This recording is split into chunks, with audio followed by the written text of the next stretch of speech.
Patricia As Arquette. we watch states like Texas pass laws limiting abortion access, and other states join with this anti-abortion legal extremism. Greg Abbott's vigilante law can target anyone for helping a woman abort after 6 weeks, with no exceptions for rape or incest. Still, there are thousands of forensic rape kits containing the DNA of rapists right now, sitting unprocessed on shelves in his own state of Texas. But why can't he get them processed in a 6-week deadline? He expects more of women than he expects of himself. And his state is not alone. State after state have amassed rape kits, hundreds of thousands that are sitting on shelves unprocessed.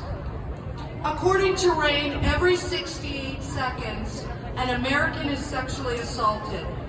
And every 9 minutes, that victim is a child. This Texas law and many others like it are already having devastating consequences. Women are having to drive to other states if they can afford to. And this means that women will have access to safe abortions depending on their economic capacity, while poor women are forced by the state to carry to term. We women, we still do the majority of cooking, cleaning, elder, childcare. We care for people from the cradle to the grave, and for nothing. It's estimated that if women were paid for all of their unpaid labor in America, it would have added up to $1.5 trillion just last year. And women have borne the brunt of this pandemic.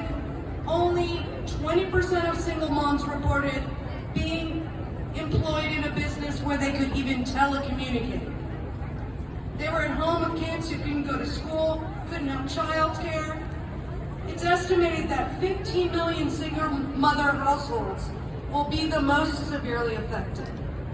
And globally, women have lost $800 billion in income last year from COVID. And that's equal to the GDP combined of 98 countries. And this is very sobering. 100% of the 100% of the job losses last December in America were all women's jobs.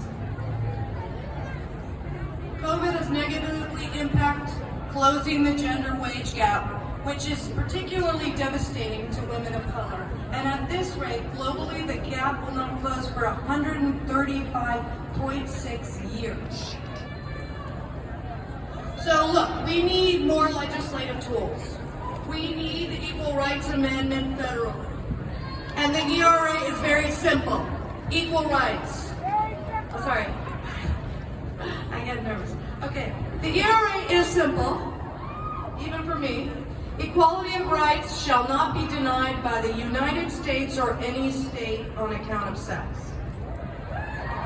So I encourage you to check out the ERA Coalition online. They are a group of incredible advocates, different advocacy groups and activists, and they can show you where your representative stands on the ERA. And this is something concrete we can really do that can make a huge difference federally. We know that the Supreme Court, because of 2016 and our loss there, we have a conservative Supreme Court. So we have to head them off at the pass every possible way we can. So in California, our own state, in the last midterms, we lost 4 House seats. If we can flip those 4 seats back, we can double the Democratic majority in the House of Representatives for the whole country. And we can do this. And the California seats are the 21st District in the Central Valley, the 25th District in LA County, the 39th District and 48th District, both in Orange County.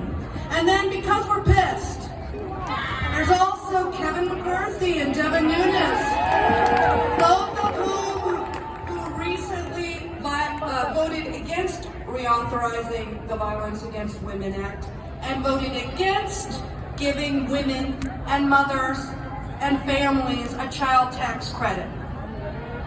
So we can volunteer with organizations to help in other states, like Swing Left, We Can Phone Bank, write postcards, canvass, register voters to support candidates, and take back the Senate. We're going to have the White House, we're going to take the Senate, and we're going to hold on and have a bigger majority in the House of Representatives. That's what we're going to do, and we're going to support candidates that support women's rights to choose and fair